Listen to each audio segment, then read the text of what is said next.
nosotros podemos crear nuestro futuro.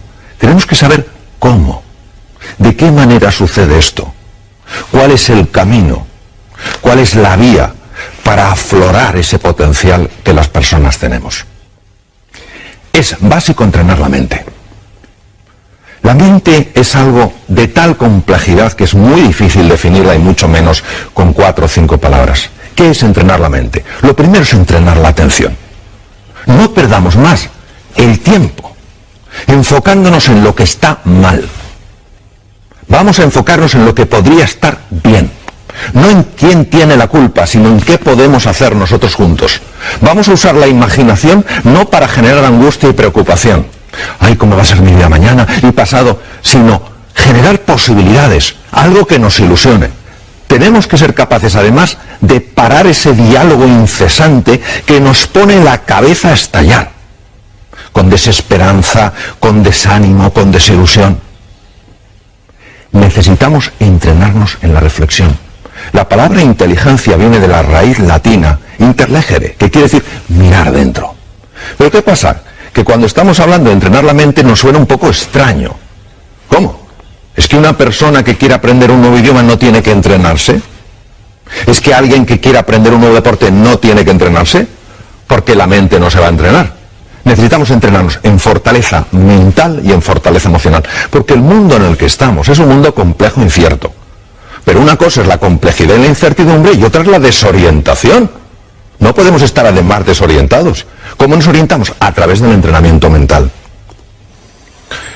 La creatividad es básica, todos lo sabemos. ¿Por qué es tan importante la creatividad? Porque es la que te permite aprovechar las posibilidades que la realidad te ofrece para crear un campo de juego que te abra nuevas oportunidades. ¿Pero qué nos pasa? Nos pasa que cuando pensamos en la creatividad pensamos que para ser creativo hay que haber pasado por la universidad, hay que tener 27 másters, etc. Eso no es verdad. La creatividad es consustancial con el ser humano, está en cada uno de nosotros. No hay un solo ser humano que no sea creativo. Lo que pasa es que muchos que sí creen que no son creativos. Y entonces no crean nada novedoso porque ellos no creen que en su interior hay ese potencial. La clave para la creatividad es la pasión. Tenemos que encontrar esa palanca emocional, ese motivo, esa ilusión que nos levante por la mañana con hambre de hacer algo nuevo, de encontrar la relación entre cosas que aparentemente no están relacionadas. Por eso el estado de ánimo es clave, que creamos en nosotros en nuestro potencial. Hay que buscar los recursos emocionales. A ver, si somos honestos con nosotros mismos y empezamos a pensar con calado y con hondura, ¿por qué no hemos conseguido ciertas cosas en la vida? Nos daremos cuenta que la mayor parte de las veces no ha sido por falta de conocimientos o falta de erudición, sino porque nos ha faltado pasión, o nos ha faltado compromiso, o nos ha faltado determinación, o nos ha faltado autoconfianza. ¿Qué es buscar esos recursos emocionales? Es en ese abanico de colores irte a tu pasado y decir, vamos a ver, ¿cuándo en mi vida he tenido realmente coraje? Y seguro que encuentras un momento en tu vida en el que hayas sido valiente y audaz. Tienes que traerlo ahora, tienes que recordar quién eres, porque se nos olvida la grandeza que hay en nuestro interior.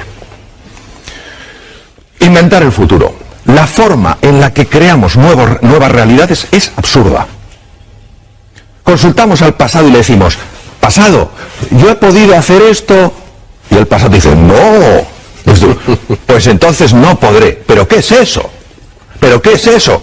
¿Cómo va el pasado a determinar nuestro futuro? Es al revés. ¿Cómo hay que hacerlo? Hay que crear esa idea que nos apasione, que nos ilusione, que tire de nosotros, y a partir del futuro empezar a construir hacia el presente. Para llegar allí, ¿qué tengo que hacer primero? Pues tengo que hacer esto. Y para hacer esto, ¿qué tengo que hacer esto? Pum, pum, pum. Es que es radicalmente distinto, pero lo hacemos al revés. Vamos del pasado al futuro. No, señor. El pasado no tiene por qué predecir tu futuro. Para nada. Está muy bien que te informe, por supuesto, pero que no te determine. Emociones aflictivas. ¿Qué es una emoción aflictiva? Una emoción aflictiva es aquella que no te da nada valioso. Por ejemplo, si yo me encuentro con un tigre, es lógico que sienta miedo, y es muy bueno que sienta miedo porque eso me da opciones de supervivencia. Pero si yo estoy en este estudio contigo, en un entorno agradable y acogedor, y tengo miedo, eso me paraliza, no me da nada. Estamos paralizados por la desesperanza, por la ira, por el miedo. No tiene ningún sentido. Es fundamental que empecemos a comprender un poco mejor cómo gestionar estas emociones aflictivas. Y para eso hay que entender que hay tres estructuras que, si me permites, las voy a enseñar. Una de ellas es la amígdala, viene del griego almendra, está situada aquí en los polos anteriores del lóbulo temporal. Otra es el hipotálamo, que está aquí, y otra es lo que se llama la sustancia gris periacueductal, que está justo aquí alrededor del acueducto de Silvio. ¿Por qué es importante conocer estas emociones aflictivas? Porque nosotros tenemos sobre todo tres grandes lastres que nos dificultan llegar a ese futuro ilusionante. Primero, la ignorancia. Si yo no soy consciente de mi talento y mi potencial, ¿cómo me voy a atrever? Número dos, la pereza. ¡Ay, la pereza! Oh, ¿cuántas veces el camino correcto no es el camino fácil? Pero el tercero es el miedo, una de las emociones aflictivas más potentes. Entonces, ¿qué podemos hacer para gestionar el miedo? Yo, de todas las cosas que he visto en mi larga trayectoria como cirujano y en muchos temas en los que he estado metido, al final me doy cuenta de una cosa. El miedo, cuando te engancha, hay que gestionarlo por vía física, utilizando técnicas físicas, técnicas respiratorias, gestionando el diafragma porque es el que te cambia la química hormonal, cambiando el foco de tu atención, utilizando colores. ¿Por qué colores? Pues no lo sabemos. Esto lo descubrieron científicos orientales hace miles de años. Los colores tienen un impacto tremendo en el hemisferio derecho del cerebro, que es el que gestiona estas cosas. Nosotros sabemos que al imaginar un color azul llevado a ciertas partes del cuerpo, sabemos que automáticamente empieza a cambiar esa emoción aflictiva. ¿Por qué? Bueno, porque cambia la química, las imágenes generan emociones, las emociones están asociadas a procesos químicos. Entonces, es fundamental que sepamos que el miedo se puede gestionar, por lo menos, para que no nos paralice cuando es una emoción aflictiva. Bueno, luego hay una cosa que es que creo que la tenemos que recuperar. Nos hemos pensado que los éxitos suceden solos. Se ha perdido la cultura del esfuerzo, la cultura del trabajo. A ver, yo a veces me quedo impresionado cuando dicen, aprenda usted inglés en 3 meses, mientras duerme y por supuesto sin esfuerzo. Pero ¿cómo se va a creer uno eso? Pero nos gusta tanto la fórmula, la receta mágica, lo quiero, es mío. Pues, no funciona.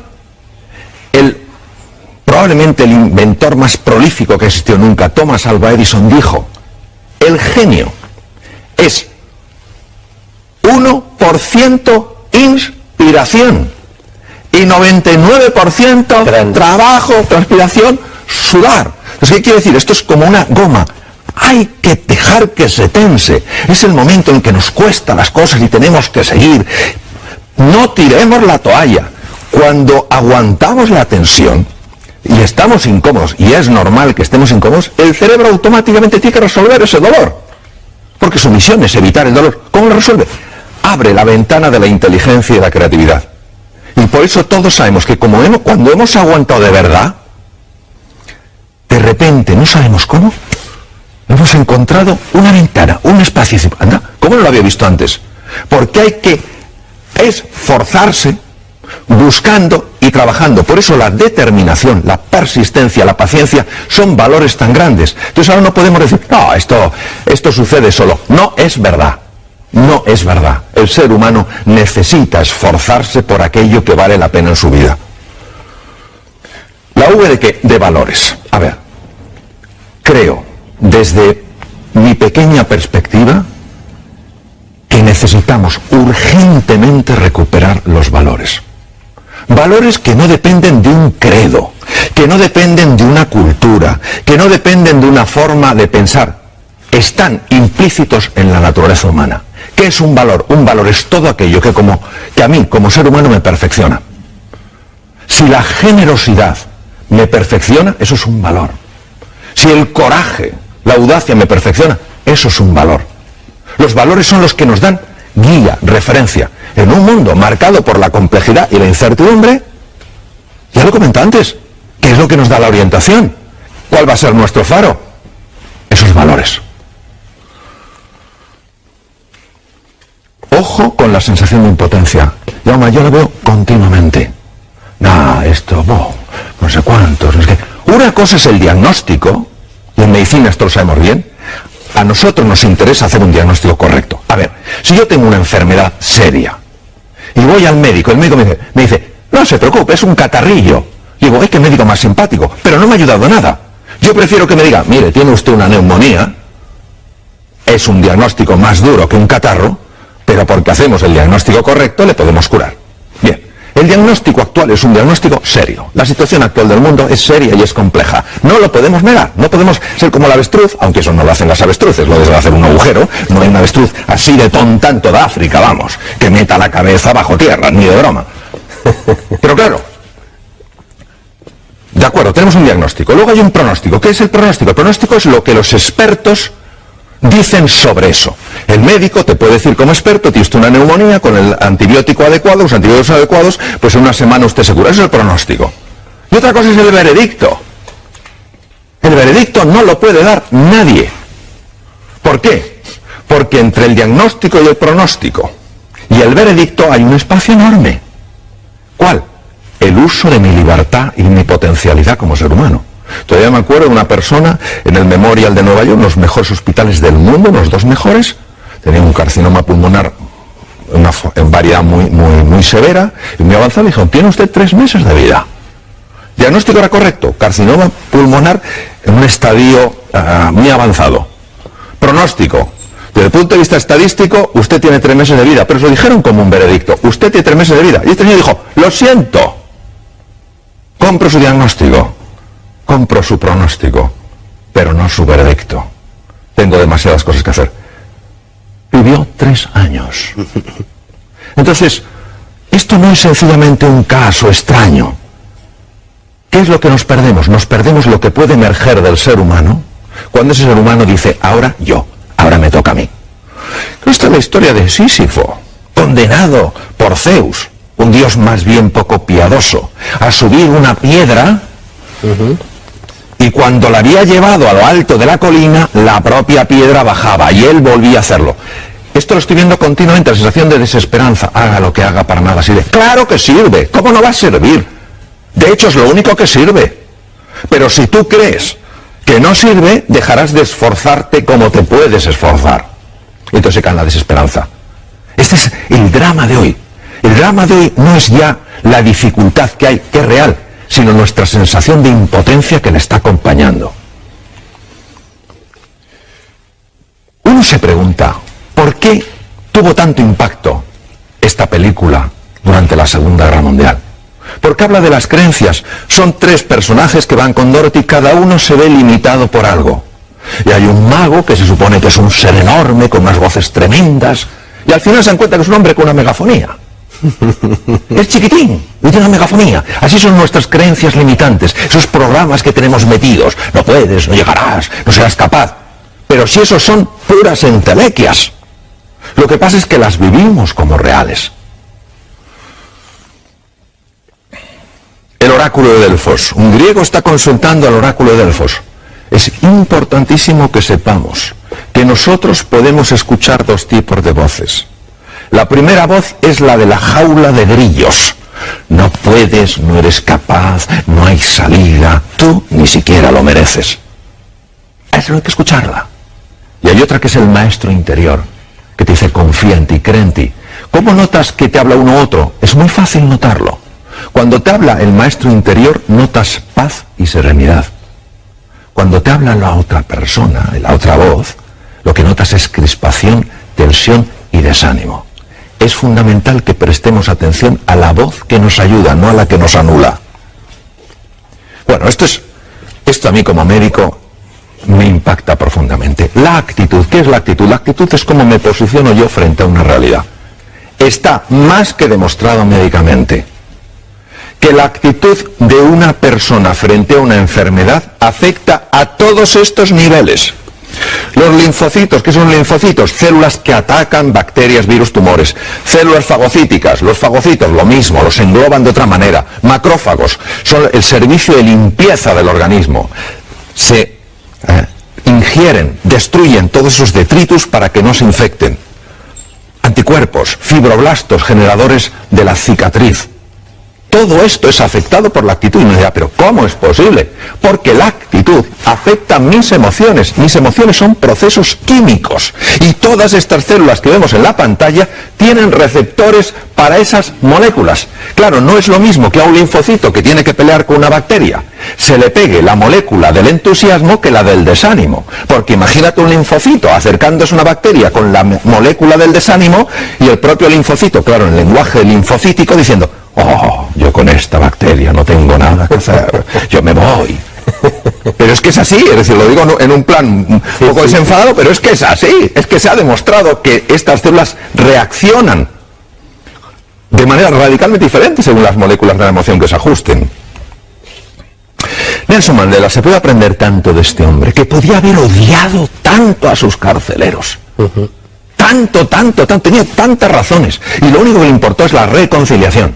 Y él decía que la última libertad, la que nunca te quitarán, es tu libertad interior, tu libertad creativa. Claro que la libertad para moverte, esa te la pueden quitar. De hecho, él estuvo encarcelado 27 años en Robben Island. Pero tu libertad interior, ¿cómo quieres tú posicionarte frente a algo? Él eligió posicionarse no desde el odio, sino desde la voluntad de la reconciliación.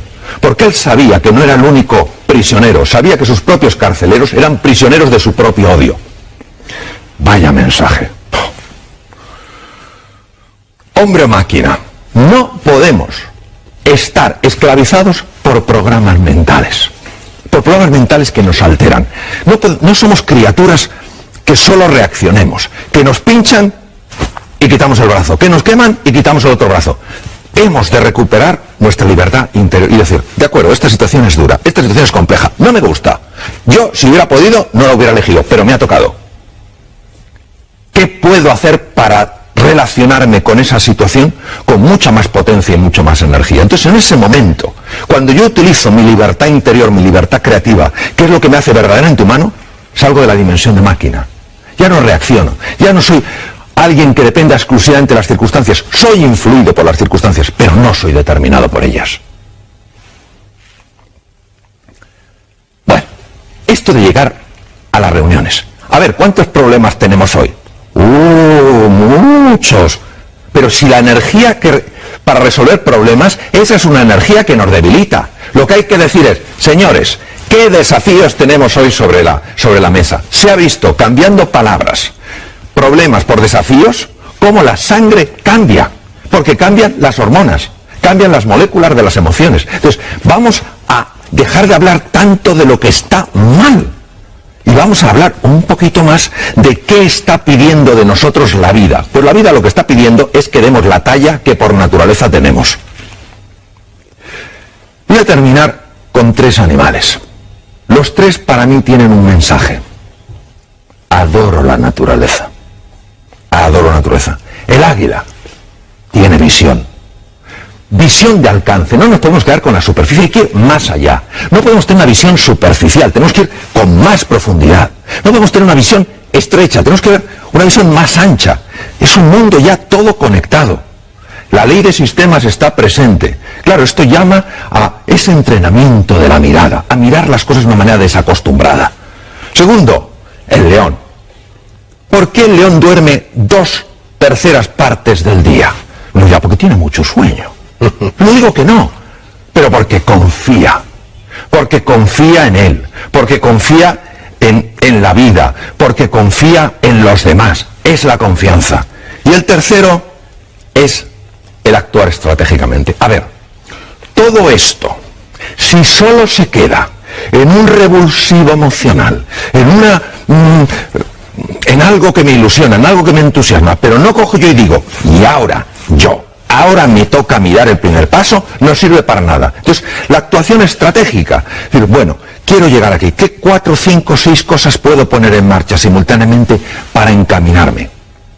Si realmente nosotros creemos que podemos, vamos a subir muchísimo las posibilidades de poder. En la vida, ya no tú lo sabes igual que yo, solo tenemos una seguridad. En un momento determinado nos vamos a otra dimensión. Ahora, nosotros podemos jugar con más posibilidades. De eso se trata. Creyendo más en nosotros, en todos nosotros y poniéndonos en marcha como aquellos que creen, desde luego es así como inventamos nuestro futuro.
Quên đi bao câu hứa mình còn cho nhau, quên đi bao nỗi đau mình dành. Ngày xưa em đã vội quên đi những lời hứa ngày nào, vì dòng nước mắt em đã vội rơi, anh không thể mãi anh như đến vào điên rồi, anh như say đôi mắt môi, anh như chỉ còn muốn em bên cạnh như ở phố xa rồi, anh chỉ muốn em cạnh đấy thôi, không muốn em ở bên đời, chỉ muốn em anh bên người. Người đã gác bước đi xa trong cơn mưa chiều vội vã, người đã bước quên anh khi cơn mưa qua gần đôi và em đã quên rồi mai sau tay yêu má bé, chẳng còn lại gì nhưng người mang nước mắt rơi. Em khiến con tim như trôi vai trong chiều thu đầy nắng, em khiến con tim như tan mưa trong chiều thu mát màng. Về còn nhiều lắm những ngỡ màng, nhiều lắm những nỗi vội vàng, nhiều lắm những cơn mưa em mưa ta bây giờ đơn vang không mơ không mai đứng sang.